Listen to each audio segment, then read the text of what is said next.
Greetings everyone. आज हमारा ये यूपीपीएससी मेंस आंसर राइटिंग का 9th डे है और हमेशा की तरह आज भी हम जीएस के 1, 2, 3, 4 पेपर में से एक एक क्वेश्चन को यहाँ पर डिस्कस करेंगे।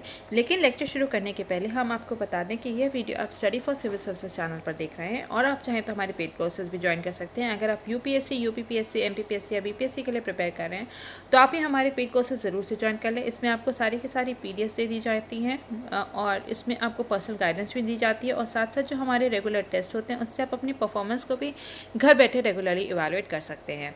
और किसी भी अधिक जानकारी के लिए आप स्क्रीन पर दिए गए इन नंबरों पर कांटेक्ट कर सकते हैं। ठीक है। और जितने भी हमारी जब हम यूट्यूब चैनल पे या फिर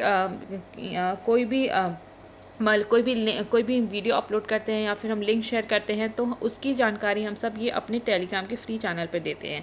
तो प्लीज़ आप इसको भी ज़रूर से ज्वाइन कर लें। इसमें आपको जितने भी यूट्यूब पे जब भी कोई वीडियो अपलोड होगा उस पर लिंक मिल जाएगा। बहुत सारे इसमें free PDF, free study material भी अवेलेबल है। तो प्लीज़ ये जो टेलीग्राम चैनल है इसको आप लोग ज़रूर से ज्वाइन कर लें। ठीक है। अब हम आज के क्वेश्चंस को डिस्कस करेंगे और सबसे पहला क्वेश्चन है हमारा पेपर 1 से और क्वेश्चन है highlight the differences in the approach of Subhash Chandra Bose and Mahatma Gandhi in the struggle for freedom. स्वतंत्रता के संघर्ष में सुभाष चंद्र बोस और महात्मा गांधी के दृष्टिकोण में अंतर को उजागर करें। ठीक है। तो जैसा कि हम लोग जानते हैं कि महात्मा गांधी और सुभाष चंद्र बोस जी दोनों का ही बहुत बड़ा योगदान है भारत को स्वतंत्रता दिलाने में और इन दोनों को जो है भारत के सच्चे सपूतों में काउंट किया जाता है। लेकिन इन लोग की आइडियोलॉजीज़ जो थी वो बहुत ज़्यादा डिफरेंट थी। दोनों के जो तौर तरीके थे, दोनों के जो सोच विचार थे उसमें बहुत ही ज़्यादा जो है बहुत ज़्यादा अंतर था। लेकिन जो सुभाष चंद्र बोस जी और महात्मा गांधी जी जो थे उनके आइडियोलॉजीज़ भले ही चाहे जितने भी डिफरेंट हो लेकिन वो दोनों एक दूसरे की रिस्पेक्ट बहुत ज़्यादा करते थे। जैसा कि हम देखते हैं कि 1942 में महात्मा गांधी ने सुभाष चंद्र बोस जी के लिए कहा कि he is Prince among the patriots. और साथ ही साथ हम देखते हैं कि 1944 में रंगून से एक वीडियो में सुभाष चंद्र बोस जी ने ही महात्मा गांधी जी को सबसे पहले राष्ट्रपिता कहा था।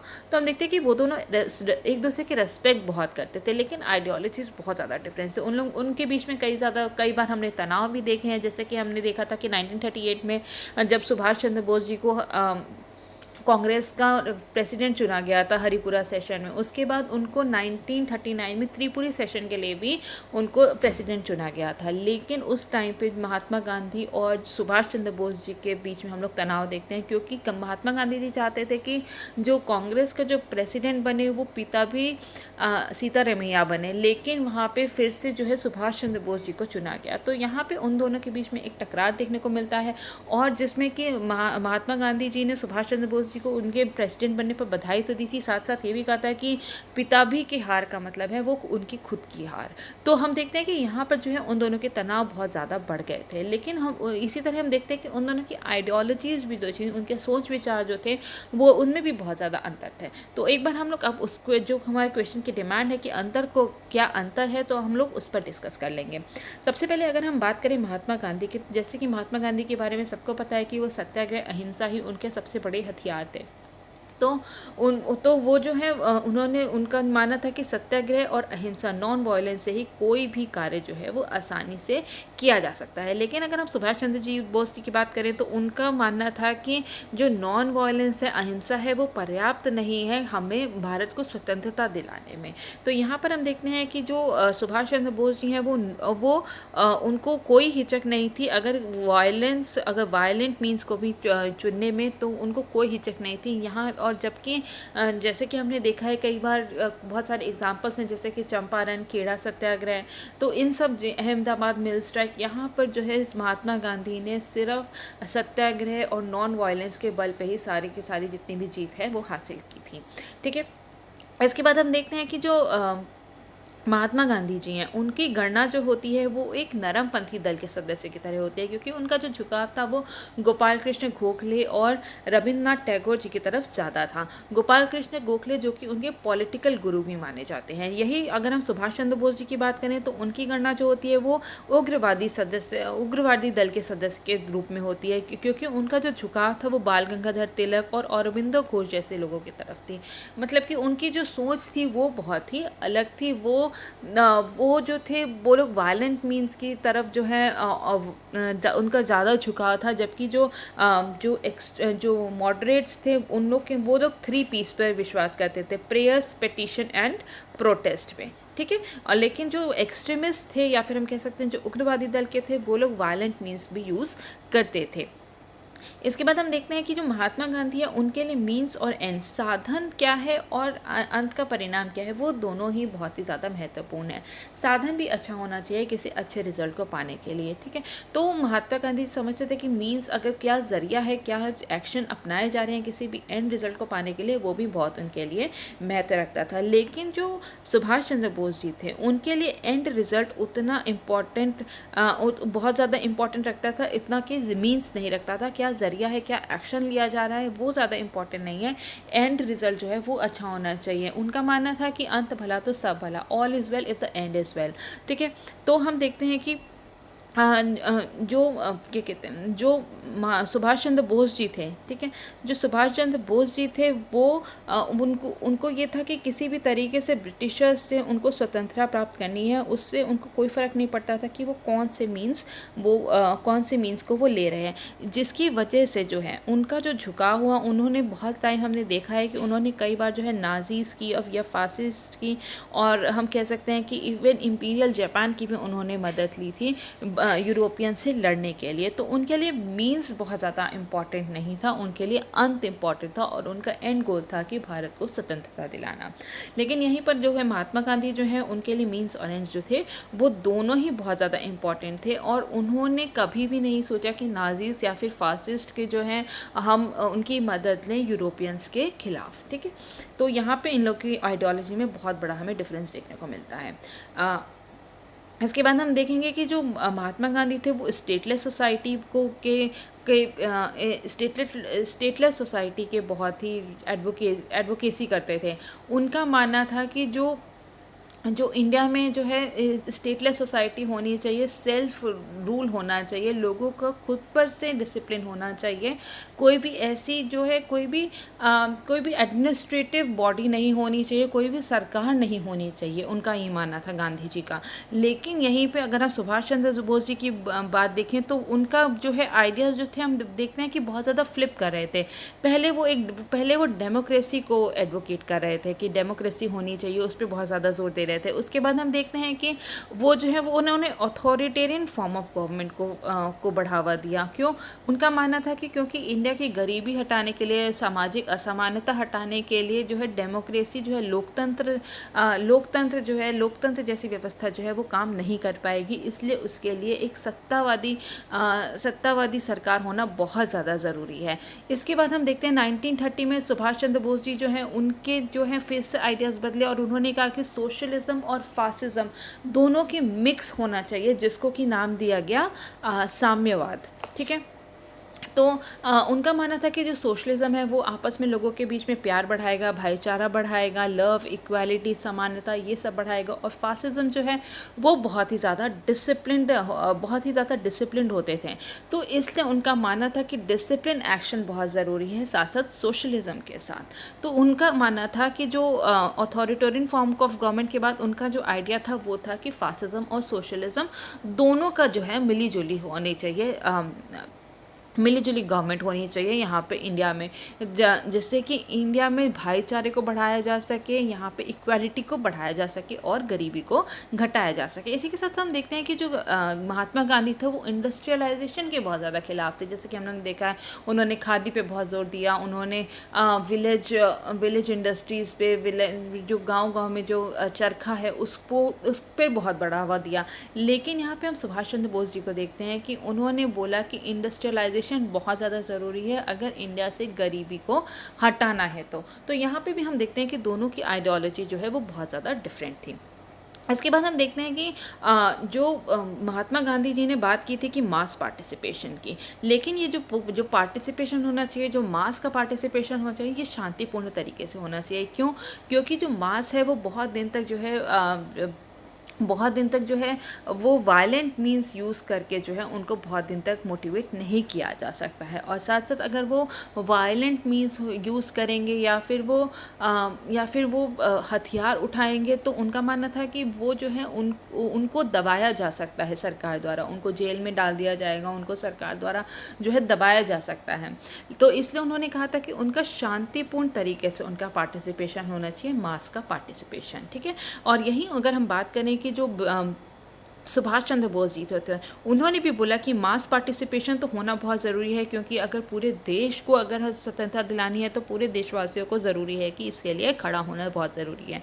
लेकिन इसके साथ साथ जो मास है उसको हथियार उठाना भी बहुत ज़रूरी है। उन्होंने मास आर्म्ड स्ट्रगल की बात की थी, जैसे कि हम लोग देखते हैं कि उन्होंने इंडियन नेशनल आर्मी का भी नेतृत्व उन्होंने किया था। तो उनका मानना था कि जो मास है उनको हथियार उठाना बहुत ज़रूरी है स्वतंत्रता दिलाने के लिए। इसके बाद हम देखते हैं कि जो महात्मा गांधी हैं वो ब्रिटिशर्स को बिल्कुल भी डिस्टर्ब नहीं करना चाहते थे वर्ल्ड वॉर 2 के टाइम पर। और उन्होंने जो है बहुत सारे ऐसे जो उनके डिमांड्स थी उसको भी उन्होंने साइड में रखा था वर्ल्ड वॉर 2 में के टाइम में, ताकि जो ब्रिटिशर्स हैं उनको लगता था कि जो इंडियंस हैं उनकी तरफ से ब्रिटिश को कोई प्रॉब्लम ना, क्योंकि वो ऑलरेडी जो है बहुत ज़्यादा उधेड़-बुन में है, बहुत ही ज़्यादा दूसरी लड़ाई में लगे हुए हैं, तो वो इधर से डिस्टर्ब नहीं करना चाहते थे ब्रिटिशर्स को। लेकिन जो सुभाष चंद्र बोस जी थे वो कोई भी ऐसी अपॉर्चुनिटी, वो कोई भी ऐसा अपॉर्चुनिटी नहीं छोड़ना चाहते थे जिससे कि ब्रिटिशर्स को परेशान कर सके और उनको जो है स्वतंत्रता मिल सके।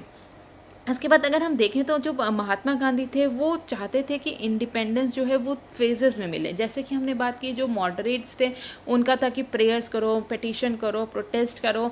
तो उनका जो मानना था कि इंडिपेंडेंस जो है वो फेजेस में आएगी, पहले हम थोड़े से कंसेशन लेंगे ब्रिटिशर्स से, फिर हम थोड़े और कंसेशन लेंगे और थोड़ा थोड़ा करके ही हमें पूरी इंडिपेंडेंस मिलेगी। लेकिन यहीं अगर हम देखते हैं जो सुभाष चंद्र बोस जी हैं उन्होंने कंप्लीट इंडिपेंडेंस पे जो है उन्होंने वो उस पे फोकस किया था। जैसे कि हम देखते हैं कि उन्होंने डोमिनियन स्टेटस पे भी जो है उसको भी बिल्कुल नकार दिया था। मोतीलाल नेहरू जी की जो नेहरू रिपोर्ट थी 1928 की, उसको भी नकार दिया था। उन्होंने पूर्ण स्वराज का ही पूरी तरीके से समर्थन किया था। लेकिन जो महात्मा गांधी उन्होंने डोमिनियन स्टेटस की भी वकालत की थी। और उन्होंने कई सारे ऐसे मूवमेंट चलाए हैं, हमने देखा है नॉन कॉपरेशन मूवमेंट, खिलाफत मूवमेंट, सिविल डिसोबीडियंस मूवमेंट, सत्याग्रह मूवमेंट, क्विट इंडिया मूवमेंट। उनका था कि चरण चरण में, ठीक है, धीरे धीरे हम कई चरणों में जो है इंडिपेंडेंस को पा सकते हैं। तो उनका मानना था कि इंडिपेंडेंस जो है वो कई फेजेस में आएगी। लेकिन सुभाष चंद्र बोस जी का मानना था कि नहीं, हमें पूर्ण स्वराज के लिए ही लड़ना चाहिए, भले ही उसके लिए हमें वायलेंट मीन्स क्यों ना यूज़ करना पड़े, जिसके लिए उन्होंने इंडियन नेशनल आर्मी का भी नेतृत्व किया था। इसके बाद हम देखते हैं कि जो दोनों जी, अगर हम महात्मा गांधी जी की बात करें, सुभाष चंद्र बोस जी की बात करें, तो दोनों ने ही वुमेन पार्टिसिपेशन के लिए बहुत ज़्यादा जोर दिया था। लेकिन दोनों का जो नज़रिया था वुमेन पार्टिसिपेशन को, वो उसमें भी बहुत ज़्यादा अलग था, ठीक है। महात्मा गांधी जी ने बहुत सारा काम किया था, उन्होंने बहुत बड़ा रोल प्ले किया था कि जिससे कि वुमेन के स्टेटस को बढ़ाया जा सके, उनको और अच्छा किया जा सके। उन्होंने जो औरतें हैं उनको घर के बाहर लेके आए और उनको स्वतंत्रता संग्राम का पार्ट बनाया था, पूरी लड़ाई का उनको पार्ट बनाया था। उनको पर्दा सिस्टम से बाहर लेके आए थे। हम बहुत सारे मूवमेंट्स में देखते हैं, सिविल डिसोबीडियंस मूवमेंट में देखते हैं, क्विट इंडिया मूवमेंट में देखते हैं, जहाँ पे कि औरतों ने बहुत ज़्यादा जो है काम किया था स्वतंत्रता के लिए। जैसे कि उषा मेहता जी को हम जानते हैं कि जिन्होंने अंडरग्राउंड रेडियो चलाया था, सुचित्रा कृपलानी। तो ऐसे बहुत सारे औरतें हैं जिन्होंने कि इसमें पार्टिसिपेट किया था। लेकिन इनका पार्टिसिपेट करने का तरीका दूसरा था, जैसे कि पिकेटिंग, धरना प्रदर्शन, फॉरेन क्लोथ्स जो बेच रही थी उनको, वैसी दुकानों को बंद कर देना। तो उन लोग का ये सब काम था। लेकिन अगर यहीं हम सुभाष चंद्र बोस जी की बात करें तो उन्होंने बोला था कि वुमेन जो है वो भी मैन के इक्वल हैं। और उन्होंने बात की थी कि जो एक सेपरेट प्लानिंग कमीशन होना चाहिए वुमेन के लिए, और जो वुमेन है उसके लिए उनको भी जो है आगे आना पड़ेगा, उनको भी हथियार उठाना पड़ेगा, जिसके लिए कि उन्होंने एक इंडियन नेशनल आर्मी के अंतर्गत ही एक वुमेन रेजिमेंट बनाई थी, जिसको कि कहा गया था रानी ऑफ झांसी रेजिमेंट, ठीक है। तो हम देखते हैं कि यहाँ पे जो दोनों के आइडियोलॉजीज़ हैं वो बहुत डिफरेंट है, लेकिन दोनों का जो एक जो एंड गोल था वो एक ही था कि भारत को स्वतंत्रता दिलाना। तो जाहिर सी बात है कि अगर मतलब सुभाष चंद्र बोस जी का मानना था कि ये पर्याप्त नहीं है कि नॉन वायलेंस से जो है स्वतंत्रता को पा सकते हैं, लेकिन ये बहुत ज़रूरी है कि जो महात्मा गांधी जी के जो कई सारे जो हथियार थे, सत्याग्रह और नॉन वायलेंस, इससे जो है मास को जागरूक करने में बहुत ज़्यादा काम किया। ये जो महात्मा गांधी जी की जो आइडियोलॉजी थी कि सत्याग्रह और अहिंसा पे काम करना है, इसने जो मास पार्टिसिपेशन है उसको बहुत ज़्यादा बढ़ावा दिया। यहीं जो है सब सुभाष चंद्र बोस जी की भी हम जो उनके भी जो कंट्रीब्यूशन है उसको हम दरकिनार नहीं कर सकते। दोनों ही जो है बहुत ज़्यादा उन्होंने योगदान दिया है स्वतंत्रता संग्राम में। ठीक है, तो ये हमारा पूरा हो गया क्वेश्चन नंबर 1। अब हम लोग क्वेश्चन नंबर 2 को यहाँ पे ये हिंदी में है वही सारी चीज़ जो महात्मा गांधी की क्या आइडियोलॉजीज़ हैं और सुभाष चंद्र बोस जी की क्या आइडियोलॉजीज़ हैं। ठीक है, इसके बाद हम लोग बात करेंगे क्वेश्चन नंबर 2 की, और क्वेश्चन नंबर 2 जो है वो पेपर नंबर 2 से है, और क्वेश्चन है what are the key recommendations made by 15th finance commission for the financial year 2020 and 21। वित्तीय वर्ष 2020 और 2021 के लिए 15वें वित्त आयोग द्वारा की गई प्रमुख सिफारिशें क्या हैं। तो जैसा कि हम लोग जानते हैं कि जो 15वां वित्त आयोग जो गठित किया गया था, और उसने अभी फरवरी में ही अपनी एक जो रिपोर्ट है उसको पेश किया है, पार्लियामेंट के समक्ष रखा है, जिसमें कि उसने वित्तीय वर्ष 2020-21 के लिए उन्होंने बहुत सारी रिकमेंडेशंस दी हैं, बहुत सारी सिफारिशें दी हैं, या फिर हम कह सकते हैं अनुशंसाएं उसमें दी गई हैं। और उनकी एक और जो रिपोर्ट है जो कि 2021 से लेकर 2026 के लिए होंगी, वो जो है उसकी डेट बढ़ा के 30 अक्टूबर 2020 तक की कर दी गई है। उनको तब तक वो रिपोर्ट देनी है। तो फिलहाल जो इंटरिम रिपोर्ट आई है फाइनेंशियल ईयर 2020-21 के लिए आई है। तो इस पूरी की जो रिपोर्ट है उसमें क्या क्या रिकमेंडेशंस हैं फाइनेंस कमीशन की इस फाइनेंशियल ईयर के लिए, इस फिस्कल ईयर के लिए, एक बार हम लोग उसको डिस्कस कर लेंगे। तो जैसा कि हम लोग जानते हैं कि जो फाइनेंस कमीशन, तो इस क्वेश्चन में जो है पहले हम लोग एक बहुत ही छोटा सा फाइनेंस कमीशन का जो है इंट्रोडक्शन देंगे, उसके बाद हम इसकी रिकमेंडेशंस की बात करेंगे। तो अगर हम फाइनेंस कमीशन की बात करें तो फाइनेंस कमीशन को जो है जो हमारे जो प्रेसिडेंट है, राष्ट्रपति जो है, वो हर 5वें साल पे इसका गठन किया जाता है आर्टिकल 280 के अंडर। ठीक है, आर्टिकल 280 के अंदर इसका हर 5वें साल पे इसका गठन किया जाता है। और 15th वित्त आयोग जो है, 15th फाइनेंस कमीशन जो है, उसके चेयरमैन है NK सिंह। तो उन्होंने बहुत सारे रिकमेंडेशंस दिए हैं। अब हम एक नज़र उनके रिकमेंडेशंस पे डालेंगे। तो जैसे कि जो होता है टैक्स डिवोल्यूशन, या फिर हम कह सकते हैं राज्यों को टैक्स में को किस तरह से हस्तांतरण करना है। तो जैसे कि हम 14 फाइनेंस कमीशन में देखते थे, 14th में क्या था, कितना उनको बोला गया था कि जो स्टेट्स हैं उनको देना चाहिए 42%। ठीक है, जितने भी टैक्सेस आते हैं उसका 42% जो है वो स्टेट्स को उसको डिवोल्यूशन या फिर उसको ट्रांसफ़र कर देना चाहिए। लेकिन जो 15th फाइनेंस कमीशन है उसने इसको घटा के 41% कर दिया है। ठीक है, जितने भी जो राज्य हैं, जितने भी स्टेट्स हैं, उनको केवल 41% ही जो टैक्स में से जो है उसके राज्यों के टैक्स का हस्तांतरण जो है केवल 41% ही दिया जाएगा। और जो बचा हुआ 1% है, ठीक है, 42% में से 41 तो ये हो गया, लेकिन जो 1% बचा हुआ है वो किसके लिए, वो जो नई जो 2 यूनियन टेरिटरी बनाई गई हैं, जम्मू एंड कश्मीर और लद्दाख के लिए, उनके डेवलपमेंट के लिए वहाँ पर जो 1% जो जितना भी पैसा है उसको यूज़ किया जाएगा। ठीक है, तो जम्मू एंड कश्मीर और लद्दाख जो नवगठित केंद्र शासित प्रदेश हैं उनके लिए 1% को रखा गया है। इसके बाद अगर हम और बात करें तो ग्रांट से, बहुत सारे ग्रांट से नेट की बात की गई है। तो अगर हम बात करें ग्रांट्स इन एड की या फिर सहायता अनुदान की, तो 15th फाइनेंस कमीशन ने इसमें बहुत सारे क्राइटेरियाज अलग अलग रखे हैं। तो अगर हम पहला क्राइटेरिया देखें तो उसका है रिवेन्यू डेफिसिट ग्रांट, या फिर हम कह सकते हैं राजस्व घाटा अनुदान। तो ऐसा माना जाता है कि ऐसे 14 राज्य हैं जबकि उनको टैक्स के जो पैसे हैं वो ट्रांसफ़र कर दिए जाएंगे, उसके बाद भी जो है उनके यहाँ पे हमने देखा है कि उसमें उनको जो है राजस्व घाटा जो है देखना पड़ेगा। राजस्व घाटा क्या होता है, अब हम एक बार इस पर बात कर लेंगे। राजस्व घाटा होता है कि जो हमारी अनुमानित आय होती है और जो हमारी एक्चुअल इनकम होती है उसमें बहुत ज़्यादा डिफरेंस होता है, कि हमने अनुमान तो ज़्यादा लगा लिया लेकिन हमारी जो एक्चुअल जो हमारी इनकम हुई है वो कम हुई है। तो इससे क्या होता है, इससे जो राज्य होते हैं, जो सरकार होती है, वो अपने बेसिक ऑपरेशंस जो हैं, डे टू डे ऑपरेशंस जो हैं उसको भी पूरा नहीं कर पाते। जो उनके जो सरकारी नौकर हैं, सरकारी अफसर हैं, उनको कई बार ये होता है कि उनको सैलरी नहीं दे पाते, या फिर उनकी जो डे टू डे ऑपरेशंस है वो उनको भी वो पूरा करने में जो है वो असक्षम होते हैं। तो इसलिए उनके राजस्व घाटा को पूरा करने के लिए अलग से जो है अनुदान की बात की गई है। तो इसमें अनुदान की टोटल बात की गई है कि 74,340 करोड़ इन 14 स्टेट्स को दिया जाएगा ताकि इनके राजस्व घाटा को पूरा किया जा सके। तो इसलिए इसको नाम दिया गया है राजस्व घाटा अनुदान। अगर हम सेकंड क्राइटेरिया देखें तो वो है स्पेशल ग्रांट्स। ठीक है, कुछ स्पेशल ग्रांट्स की बात की गई है जो कि 3 स्टेट्स के लिए बात कही गई है, वो है तेलंगाना, कर्नाटका और मिज़ोरम। कर्नाटक, मिज़ोरम और यहाँ पे तेलंगाना है। इन तीनों राज्य के लिए क्यों बात कही गई है हम एक बार उसको भी समझ लेंगे।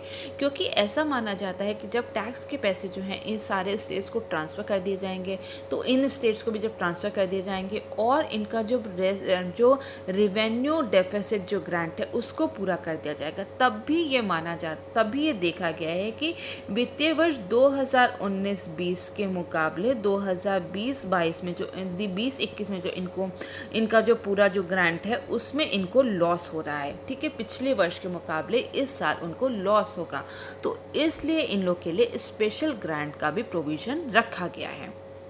कौन कौन से स्टेट्स हैं, वो है तेलंगाना, कर्नाटक एंड मिज़ोरम। तो इनको टोटल जो है 6,764 करोड़ का जो है अलग से स्पेशल ग्रांट देने की इसमें बात कही गई है। इसके बाद अगर हम बात करें तो थर्ड क्राइटेरिया क्या है, वो है सेक्टोरल ग्रांट्स का। ऐसे कुछ सेक्टर्स हैं, ऐसे कुछ विशेष सेक्टर्स हैं जिनको कि अलग से अनुदान देने की ज़रूरत है ताकि इन क्षेत्र को और बेहतर बनाया जा सके। तो यह है क्षेत्र विशेष के लिए अनुदान।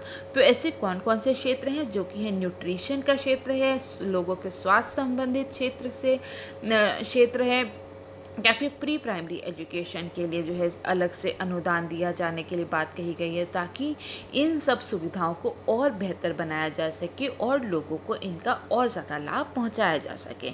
जुडिशरी के लिए बात कही गई है, या फिर हम कह सकते हैं रूरल कनेक्टिविटी, ग्रामीण कनेक्टिविटी, रेलवेज़ को और बेहतर बनाने के लिए, पुलिस प्रशिक्षण के लिए, या फिर उन जो गरीब लोग हैं उनके आवास के लिए। तो ये कुछ ऐसे सेक्टोरल ग्रांट्स हैं जहाँ पर कि ज़रूरत है कि इनको और बेहतर बनाया जा सके, लोगों को और अच्छी सुविधा जो है वो मुहैया कराई जा सके। इसके बाद हम फोर्थ अगर क्राइटेरिया देखें तो वो है परफॉर्मेंस बेस्ड इंसेंटिव, या फिर हम कह सकते हैं प्रदर्शन आधारित अनुदान। तो ऐसे बहुत सारे क्षेत्र हैं जहाँ पर कि परफॉर्मेंस बेस्ड कौन सा राज्य किस तरह से परफॉर्म कर रहा है उस हिसाब से जो है उनको वहाँ पे ग्रांट दिया जाता है। कुछ जो राज्य होते हैं वो बहुत अच्छा किसी पैरामीटर पे बहुत अच्छा परफॉर्म करते हैं, लेकिन कुछ राज्य ऐसे हैं जिनको कि और अपने उस क्षेत्र में बेहतर करने की ज़रूरत है।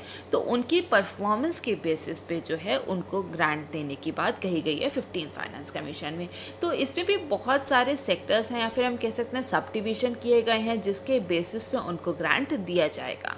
तो अगर हम पहला क्राइटेरिया देखें तो कृषि सुधारों को लागू करना, कोई राज्य जो है उन्होंने कृषि सुधार या फिर एग्रीकल्चर रिफॉर्म्स के लिए कितना काम किया है कि वो जो फार्मर्स हैं उनकी आय को बढ़ाया जा सके, उनकी इनकम को बढ़ाया जा सके, उनको बहुत सारी सुविधाएं दी जा सकें, उनके जो फार्म है उनको कैसे मैकेनाइज करना है, या फिर क्रॉप इंश्योरेंस स्कीम है उसको किस तरीके से लागू किया गया है, उनका जो लोन है उसको किस तरह से वेव ऑफ किया गया है। तो कैसे जो है एग्रीकल्चर रिफॉर्म्स लाए गए हैं, कौन से राज्य ने कितना काम किया है, उस बेसिस पे उनके परफॉर्मेंस के बेसिस पे भी ग्रांट देने की इसमें बात कही गई है। इसके बाद एस्पिरेशनल डिस्ट्रिक्ट्स को डेवलप करने के लिए एस्पिरेशनल डिस्ट्रिक्ट्स हैं, एस्पिरेशनल ब्लॉक्स हैं, उसके लिए जो है उनकी परफॉर्मेंस उनको डेवलप करने के लिए किस राज्य की कैसी परफॉर्मेंस है उसके बेसिस पर भी ग्रांट्स दिया जाएगा। पावर सेक्टर रिफॉर्म्स, ठीक है, बिजली क्षेत्र में सुधार के लिए, व्यापार को बढ़ाने के लिए, एक्सपोर्ट्स को बढ़ाने के लिए, निर्यात को बढ़ाने के लिए जो है अलग से ग्रांट देने की बात कही गई है। शिक्षा के लिए इंसेंटिव्स की शिक्षा क्षेत्र को और कैसे बेहतर बनाया जा सकता है, या फिर हम कह सकते हैं कि जो टूरिज़्म है, डोमेस्टिक टूरिज़्म, इंटरनेशनल टूरिज़्म, इसको और बेहतर बनाने के लिए भी जो है ग्रांट देने की बात कही गई है। फिर इसके बाद अगर हम देखें तो जो लोकल बॉडीज़ हैं उनको एम्पावर करने के लिए, उनको सशक्त करने के लिए भी अलग से ग्रांट देने के लिए या फिर अनुदान देने की बात कही गई है। और लोकल बॉडीज़ के लिए टोटल जो है वो लोकल बॉडीज़ जो है उनको टोटल जो है 90,000 करोड़ का जो है अनुदान देने की बात कही गई है, जिसमें से कि 67.5% तो जो है वो रूरल लोकल बॉडीज़ के लिए एलोकेट किया गया है और अर्बन लोकल बॉडीज़ के लिए जो है वो 32.5% ऑफ 90,000 करोड़ को एलोकेट किया गया है।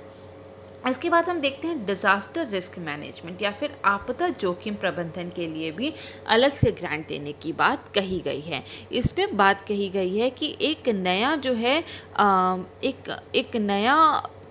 एक नया वो बनाया जाएगा, एक नया बनाया जाएगा national and state disaster management fund. अभी क्या है, एग्जिस्टिंग क्या है, नेशनल डिज़ास्टर रिलीफ फ़ंड। ठीक है, इसके अलावा जो है इसके अलावा नए 2 नेशनल डिज़ास्टर मैनेजमेंट फ़ंड बनाने की बात कही गई है। और यही अगर हम स्टेट लेवल पे बात करें तो स्टेट डिज़ास्टर मैनेजमेंट फ़ंड बनाने की भी बात कही गई है, ताकि लोकल लेवल पे अगर कोई भी आपदा आती है तो उसका वहीं पे प्रबंधन किया जा सके, उसको वहीं पे जो है उसके प्रभाव को कम किया जा सके लोकल लेवल पर। इसके लिए जो है डिज़ास्टर रिस्क मैनेजमेंट फ़ंड को बनाने की इसमें बात की गई है, और जो कि एग्जिस्टिंग क्या है, नेशनल डिज़ास्टर रिलीफ फ़ंड और स्टेट डिज़ास्टर रिलीफ फ़ंड। ठीक है, तो इसके साथ साथ जो है और ये जो फंड होता है काम कैसे करता है, इसमें सेंटर और स्टेट दोनों की भागीदारी होती है, तो शेयरिंग होती है। तो अगर हम बात करें तो शेयर कितना होगा सेंटर और स्टेट का, वो होगा यहाँ पर 75:25% रेशियो में। ठीक है, इसमें होगा 75% तो जो है वो सेंट्रल देगा और 25% जो है वो स्टेट देगा। लेकिन यही अगर हम हिली एरिया की बात करें या फिर नॉर्थ ईस्टर्न की बात करें या हिमालयन स्टेट्स की बात करें तो इसमें 90% जो है 90:10 का रेशियो रखा गया है। 90% जो है वो सेंट्रल देगा और जो 10% है वो स्टेट से जाएगा। इसके बाद जो है सिक्योरिटी रिलेटेड एक्सपेंडिचर की भी बात कही गई है इसमें, मतलब कि सुरक्षा संबंधी व्यय का वित्त पोषण। तो इसके लिए इसमें बात कही गई है कि एक एक्सपर्ट ग्रुप को एक एक्सपर्ट ग्रुप के गठन किया जाएगा, जिसकी कि उसने कुछ सुझाव दिए हैं। ठीक है, अब वो कौन कौन से सुझाव हैं कि एक नॉन लैप्सेबल फंड बनाया जाएगा, जो कि जितने भी इंटरनल सिक्योरिटी है या फिर जो नेशनल सिक्योरिटी के लिए जो है वो काम किया जाएगा, और इसमें जो भी पैसा होगा वो लैप्स नहीं होगा एक वित्तीय वर्ष खत्म होने के बाद। सेस से वसूली की जाने की बात की गई है। अतिरिक्त जमीन और दूसरे एसेट्स का मुद्रीकरण। ठीक है, इसमें कहा गया है कि जो भी डिसइन्वेस्टमेंट किया जाएगा या फिर उससे जो पैसा आएगा उसका भी काम किस में होगा, उससे जो है वो उसमें लगाया जाएगा, सिक्योरिटी सेक्टर में ही लगाया जाएगा। ऐसे डिफेंस बॉन्ड्स लेके आए जाएंगे जो कि टैक्स फ्री होंगे। सार्वजनिक क्षेत्र के रक्षा उपक्रमों के विनिवेश की प्राप्तियों का उपयोग। ठीक है, जितने भी अगर कोई भी डिफेंस अगर कोई भी डिफेंस पब्लिक सेक्टर अंडरटेकिंग है, तो अगर उनका डिसइन्वेस्टमेंट होता है तो उसके जितने भी उससे पैसे आएंगे वो वापस से जो है आंतरिक सुरक्षा या फिर नेशनल सिक्योरिटी के लिए ही लगाया जाएगा।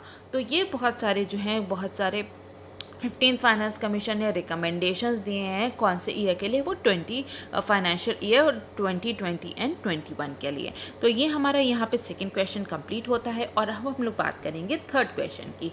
और थर्ड क्वेश्चन है हमारा, what are heat waves and what are the various threats posed by it and how India should deal with heat waves. तो यहाँ पे हम पूरी हीट वेव्स की बात करेंगे। अगर हिंदी में हम क्वेश्चन की बात करें तो यह है कि ग्रीष्म लहर से आप क्या समझते हैं, इसके द्वारा उत्पन्न विभिन्न खतरे क्या हैं और भारत में गर्मी की लहरों से कैसे निपटा जा सकता है। तो ये डिज़ास्टर एंड डिज़ास्टर मैनेजमेंट के अंतर्गत आता है। तो अब हम इस क्वेश्चन को पूरा हम यहाँ पे डिस्कस कर लेंगे। तो अगर हम हीट वेव्स की बात करें तो आखिर हीट वेव्स होता क्या है या फिर ग्रीष्म लहर होता क्या है, पहले हम इस पर बात करेंगे। तो जो हीट वेव्स है ये होता है असामान्य रूप से जब बहुत उच्च तापमान होता है कई दिन तक, तो हम उसको कहते हैं हीट वेव। ठीक है। तो एबनॉर्मली हाई टेम्परेचर जो होता है उसको कहते हैं हम हीट वेव, या फिर असामान्य रूप से उच्च तापमान को कहते हैं हम हीट वेव या फिर ग्रीष्म लहर। ठीक है। जिसमें जो औसत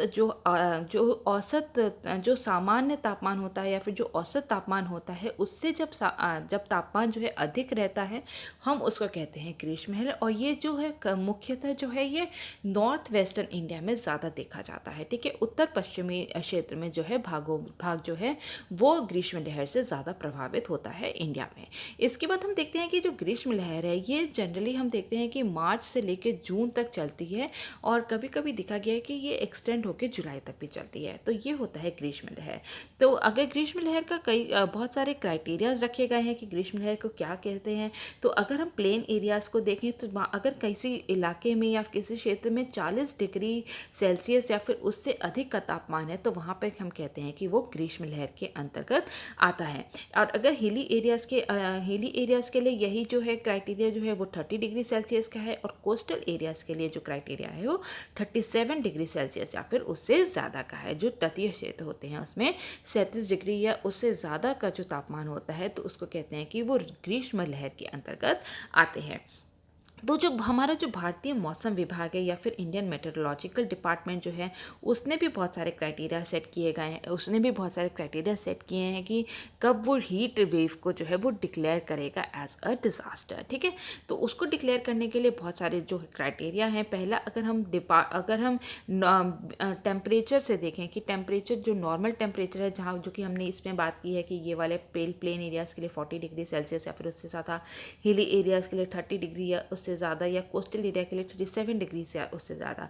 ठीक है। तो अगर इससे अगर हम कहेंगे कि हीट वेव जो है वो सामान्य रूप से अगर हीट वेव है या फिर बहुत ही हल्की फुल्की हीट वेव है, कि अगर जो नॉर्मल टेम्परेचर है, ये वाले जो नॉर्मल टेम्परेचर हैं, इससे अगर 5 डिग्री या 6 डिग्री से ज़्यादा अगर टेम्परेचर होता है, तो वो सामान्य से थोड़ा सा अधिक हीट वेव के अंतर्गत आते हैं। लेकिन यही अगर हम गंभीर ग्रीष्म लहर की बात करें, तो अगर सामान्य से 7 डिग्री सेल्सियस तक ज़्यादा तापमान होता है, तो हम उसे कहते हैं गंभीर रूप से जो है वो ग्रीष्म लहर के अंतर्गत जो है वो क्षेत्र प्रभावित हुआ है। इसके बाद हम देखते हैं कि अगर अगर कोई भी क्षेत्र है या फिर कोई भी जो स्टेशन है, वहाँ पर अगर 40 डिग्री से ज़्यादा अगर 40 डिग्री से ज़्यादा अगर तापमान रहता है तो क्या होगा। ठीक है। तो ये तो था अगर 40 डिग्री से किसी क्षेत्र में कम तापमान रहता है तो उसके लिए ये वाला क्राइटेरिया। लेकिन अगर कोई क्षेत्र है जहाँ पे जनरली जो है नॉर्मली जो है 40 डिग्री से अधिक तापमान रहता है, तो वहाँ पे हीट वेव को कहा गया है कि 4 से 5 डिग्री से 5 डिग्री सेल्सियस से नॉर्मल से अधिक अगर तापमान जाता है, तो उसको हम कहते हैं कि वो एरिया जो है वो ग्रीष्म लहर से प्रभावित है। यही अगर हम कहते हैं कि अगर वो एरिया जो है अगर वहाँ पे देखा जाए कि 6 डिग्री या उससे ज़्यादा जो है तापमान जाता है नॉर्मल से, तो हम उसको कहते हैं कि वो क्षेत्र जो है वो प्रचंड ग्रीष्म लहर के अंतर्गत या फिर प्रचंड ग्रीष्म लहर से प्रभावित है। इसके बाद अगर हम देखते हैं कि अगर कोई ऐसा क्षेत्र है जहाँ पे कि 45 डिग्री सेल्सियस का तापमान 2 दिन या 2 दिन से अधिक बना हुआ है, तो उसको भी जो है आईएमडी को या फिर जो हमारा भारतीय मौसम विभाग है उसको वह क्षेत्र को जो है ग्रीष्म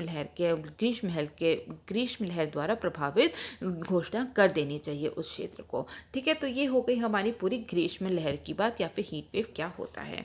तो इसके थ्रेट्स क्या हैं या फिर इससे क्या क्या खतरा उत्पन्न होता है, अब हम एक नज़र उस पर डाल लेंगे।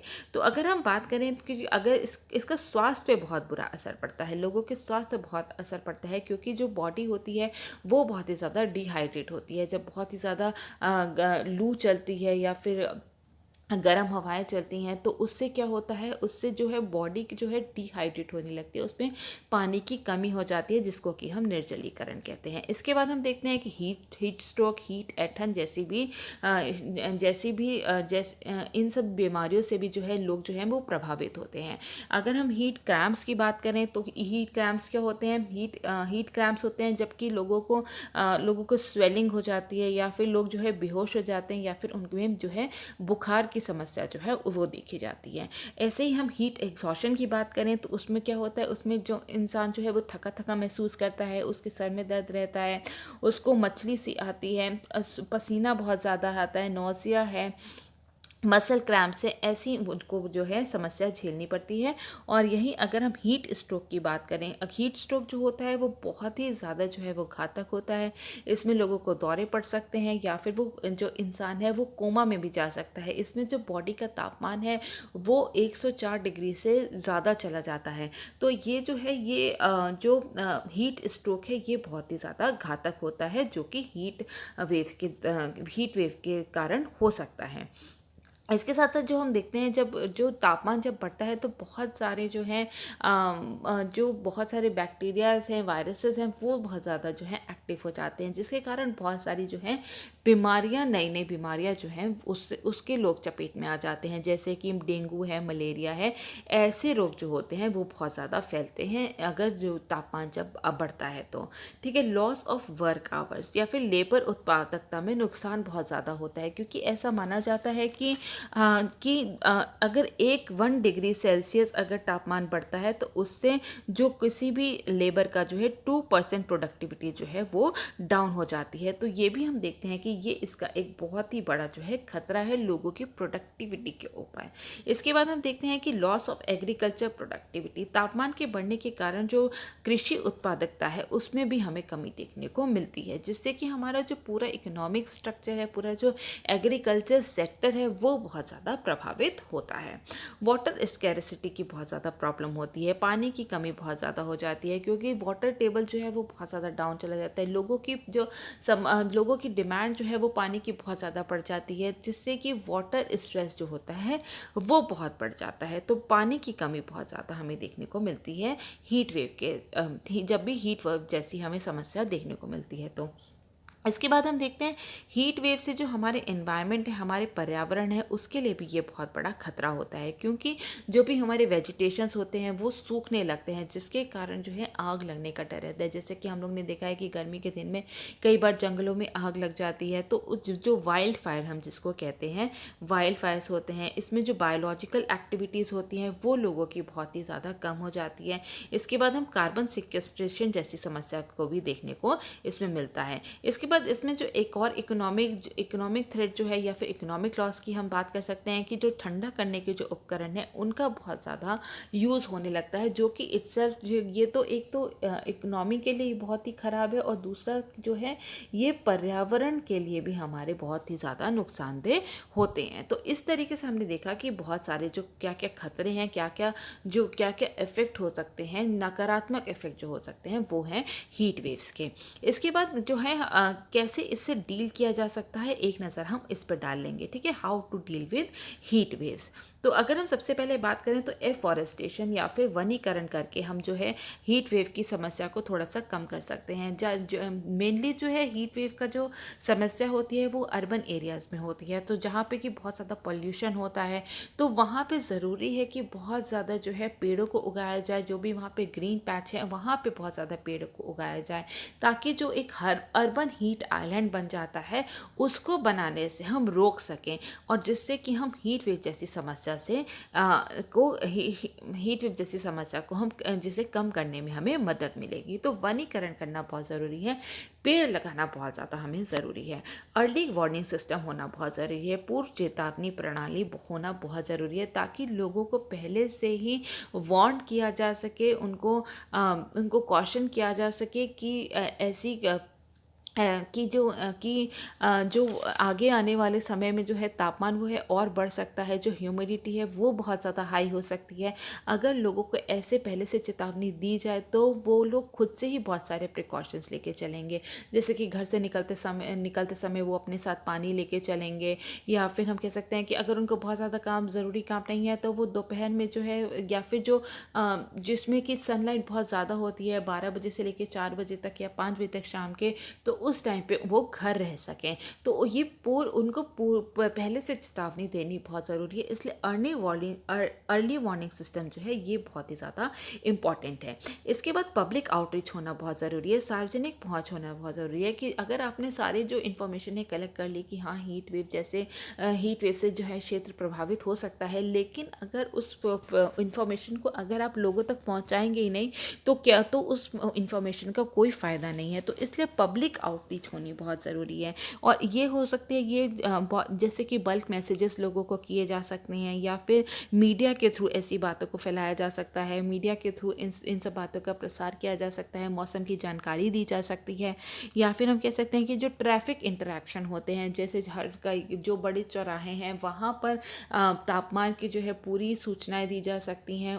आने वाले जो समय में कैसा तापमान रहेगा, क्या क्या उसके कारण हो सकता है, ऐसी इन्फॉर्मेशन जो है वो कई बार देखा गया है कि ट्रैफिक इंटरसेक्शन पे भी लगाया जाता है। जैसे कि आजकल तो बहुत सारी ऐप्स चल गई हैं, तो ऐप्स के द्वारा भी लोगों को सूचित किया जा सकता है कि कि आने वाले समय में कि तापमान कैसा रहेगा, और उनको क्या क्या चेतावनी और उनको क्या क्या जो है उसके लिए सावधानी बरतनी चाहिए। ठीक है, तो इसलिए पब्लिक आउटरीच होना बहुत ज़्यादा ज़रूरी है। ड्रिंकिंग वाटर सप्लाई जो है, पीने के पानी की सप्लाई है उसका होना बहुत ज़रूरी है, ताकि जो लोग हैं उनको डिहाइड्रेशन से बचाया जा सके। पावर सप्लाई होनी बहुत ज़रूरी है, बिजली की आपूर्ति बहुत ज़रूरी है, ताकि जो लोग हैं वो ऐसी हीट वेव से जो बच सकें, वो कम से कम पंखा या फिर कूलर का इस्तेमाल करके जो है गर्मी से राहत पा सकते हैं। वो जो बिल्डिंग की डिज़ाइन होती है, जो उचित भवन की जो डिज़ाइन होती है, उसके भी स्टैंडर्ड्स और हाई करने की ज़रूरत है। उनके लिए प्रॉपर बिल्डिंग डिज़ाइंस होनी बहुत ज़रूरी है, जैसे कि शेडेड विंडोज़ होनी चाहिए, जितने भी विंडोज़ होती हैं उन पर जो है फिल्म्स लगानी चाहिए, या फिर वेंटिलेशन जो है वो बहुत अच्छा होना चाहिए, ताकि जो हवा है, बाहर की हवा जो है वो अंदर आ सके।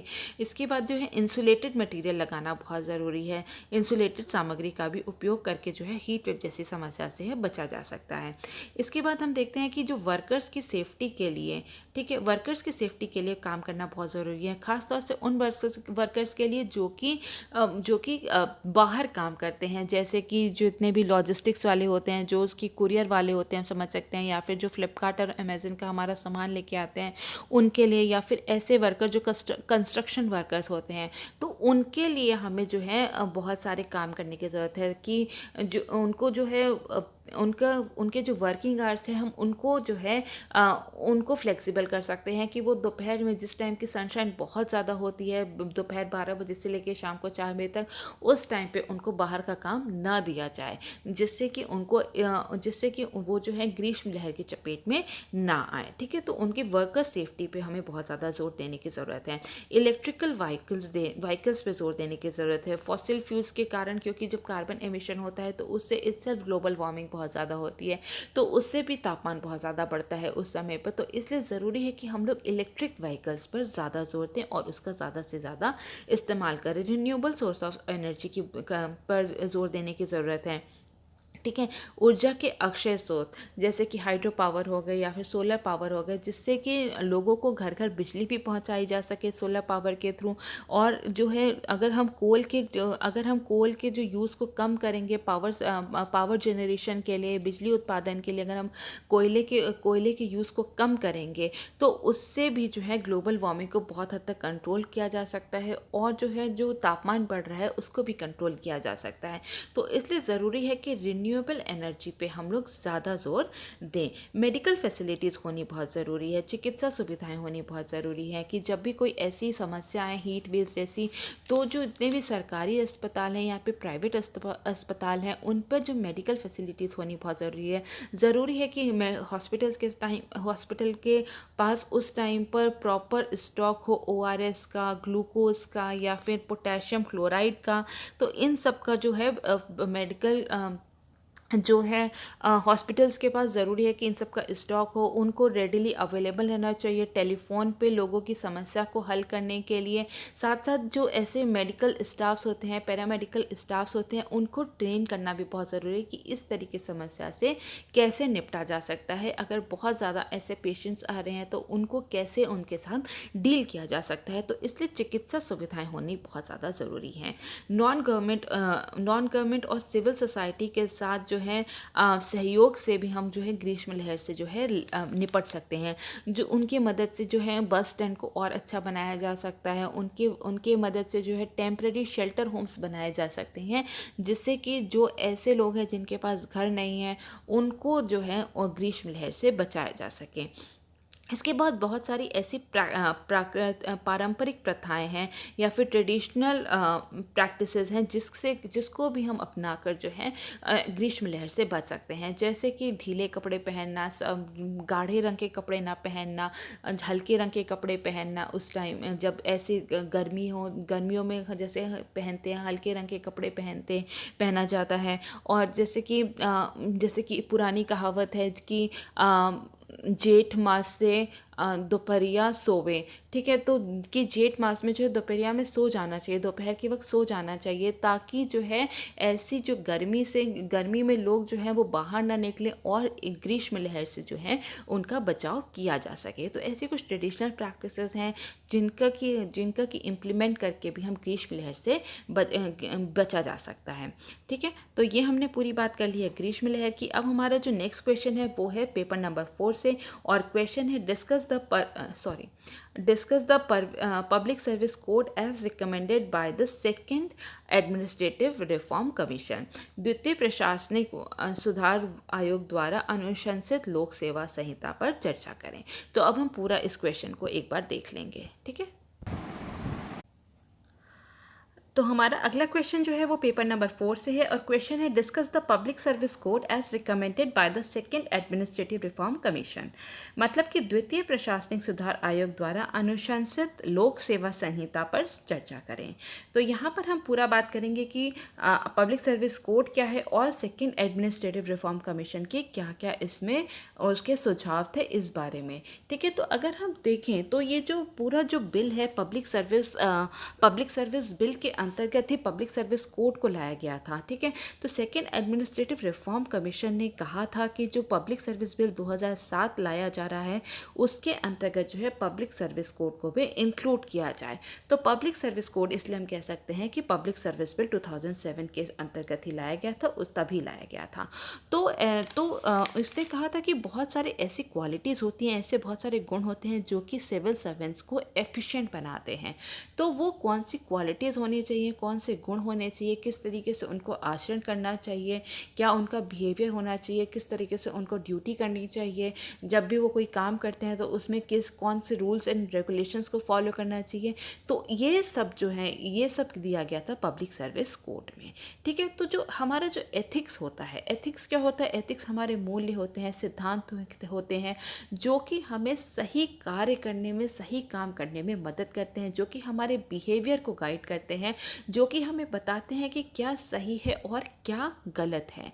तो ये जो एथिकल पॉइंट ऑफ व्यू से, ठीक है, कि क्या सही है क्या गलत है, इसी तरीके से पब्लिक सर्विस कोड में भी बहुत सारे ऐसे रिकमेंडेशंस दिए गए हैं, ऐसे सुझाव दिए गए हैं जो कि बताया जाता है कि जो पब्लिक सर्वेंट है उनके लिए क्या सही है क्या गलत है, उनके लिए क्या नैतिक है, किस तरीके से काम करना उनके लिए नैतिक माना गया है, उनको किस सिद्धांत पर काम करना चाहिए।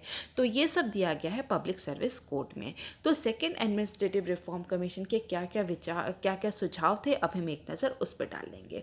तो अगर हम उनके रिकमेंडेशंस की बात करें या अनुशंसाएं की बात करें, या हम इसको कह सकते हैं कि क्या क्या उनके सुझाव थे, उन पर बात करें, तो अगर हम पहली बात करें तो कमिटमेंट टू कॉन्स्टिट्यूशनल वैल्यूज़, मतलब कि संवैधानिक मूल्यों के प्रति प्रतिबद्धता होनी चाहिए। जितने भी सिविल सर्वेंट है, पब्लिक सर्वेंट है, उनके जो जितने भी हमारे जो कॉन्स्टिट्यूशनल वैल्यूज़ हैं या फिर जो संवैधानिक मूल्य हैं, उनके प्रति हमें प्रतिबद्धता होनी चाहिए। उनको हमें दिमाग में रख के उनको हमें सोच समझ कर ही कि कॉन्स्टिट्यूशनल वैल्यूज़ का कहीं हनन तो नहीं हो रहा, जैसे कि इक्वालिटी है, लिबर्टी है, फ्रेटर्निटी है। तो ये सारे जो कॉन्स्टिट्यूशनल वैल्यूज़ हैं, इनके प्रति हमारी जो है प्रतिबद्धता होनी चाहिए, जितने भी सिविल सर्वेंट्स हैं या पब्लिक सर्वेंट्स हैं, ठीक है।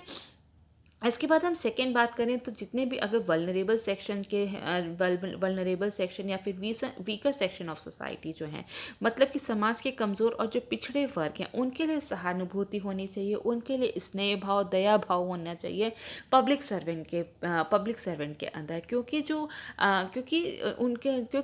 सिविल सर्वेंट्स होते हैं, वो उनका काम होता है कि जितने भी जो कम्युनिटी है उसको ज़्यादा से ज़्यादा लोगों को उनका जो बेनिफिट है, उनके बेनिफिट के लिए काम किया जाए।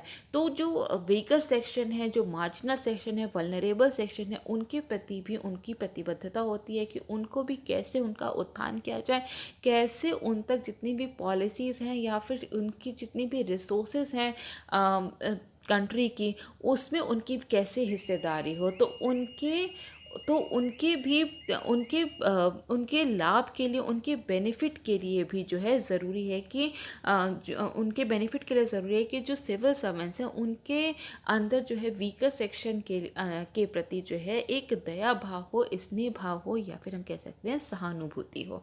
तभी वो उनके बेनिफिट के लिए काम कर पाएंगे, ठीक है। कोई भी डिस्क्रिमिनेशन उनको नहीं करना चाहिए कि कोई अमीर है या कोई गरीब है। अगर कोई रूल है तो वो सबके लिए बराबर होना चाहिए, चाहे वो गरीब है, चाहे वो अमीर हो, ठीक है। तो उनके एम्पैथी होनी चाहिए वीकर सेक्शन के तरफ, ठीक है। इसके बाद जो है adherence to the highest standard of probity, integrity and conduct.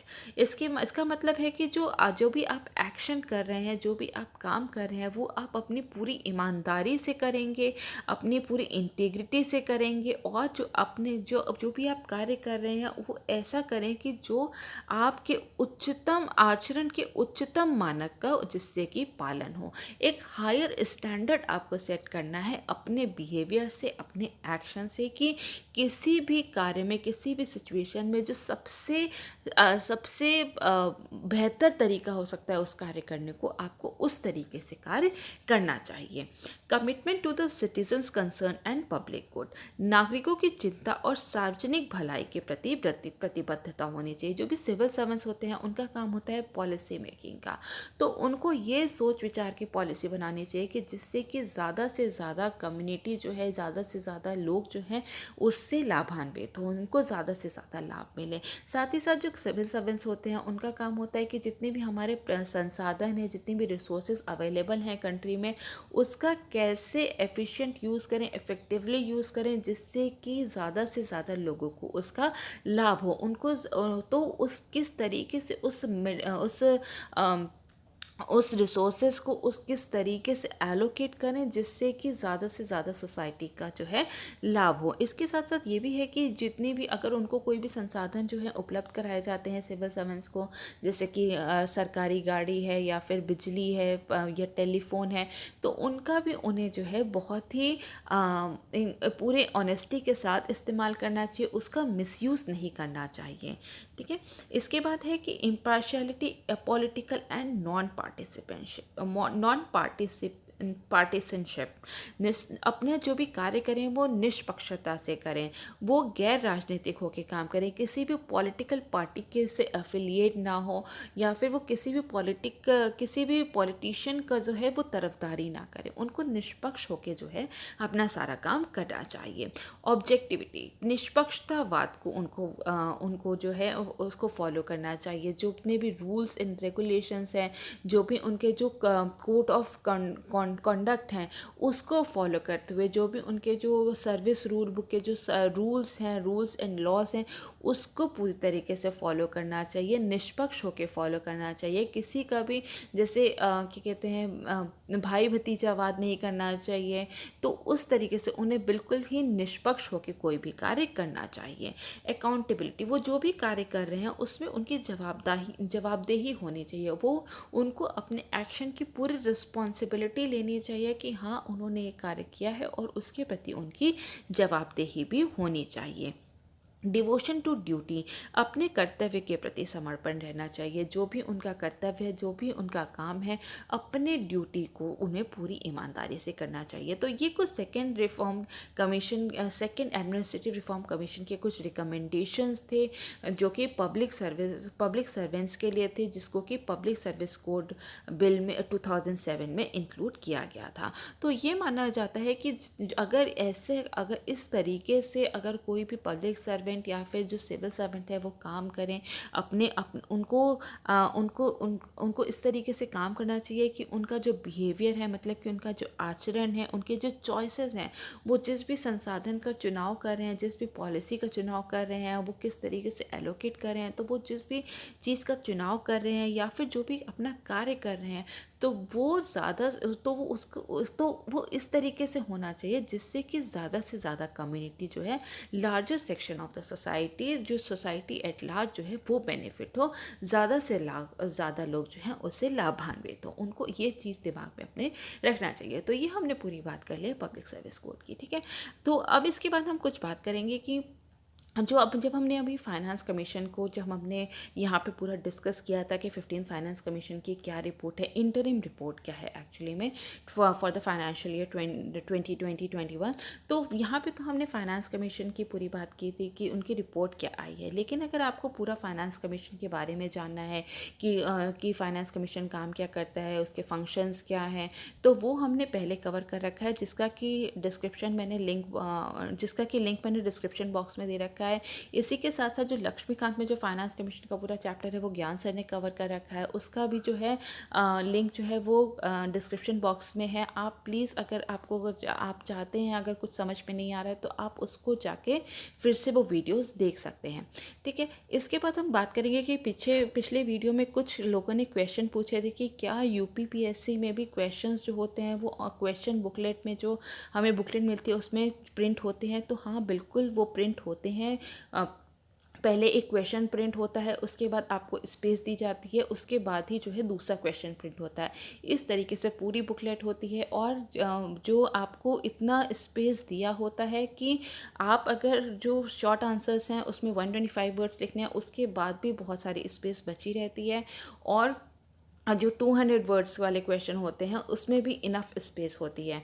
तो इसकी आप चिंता बिल्कुल मत करिए। और जो क्वेश्चंस होते हैं, मैं फिर से कह रही हूँ कि जितने भी क्वेश्चंस हैं आप आंसर राइटिंग करिए, और इस तरीके से करिए कि आप विद इन वर्ड लिमिट ही आप अपने आंसर्स लिखिए। +- 10% हो सकता है, लेकिन उससे ऊपर या नीचे नहीं होना चाहिए, ठीक है। यहाँ पे बहुत सारी इन्फॉर्मेशन आपको दी जाती है। आपको इस तरीके से प्रैक्टिस करना है कि आप ज़्यादा से ज़्यादा इन्फॉर्मेशन को, ज़्यादा से ज़्यादा चीज़ों को कैसे आप कम से कम शब्दों में लिख सकते हैं, ठीक है। तो that is all for now, ठीक है, that is all for today. Thank you so very much. Okay.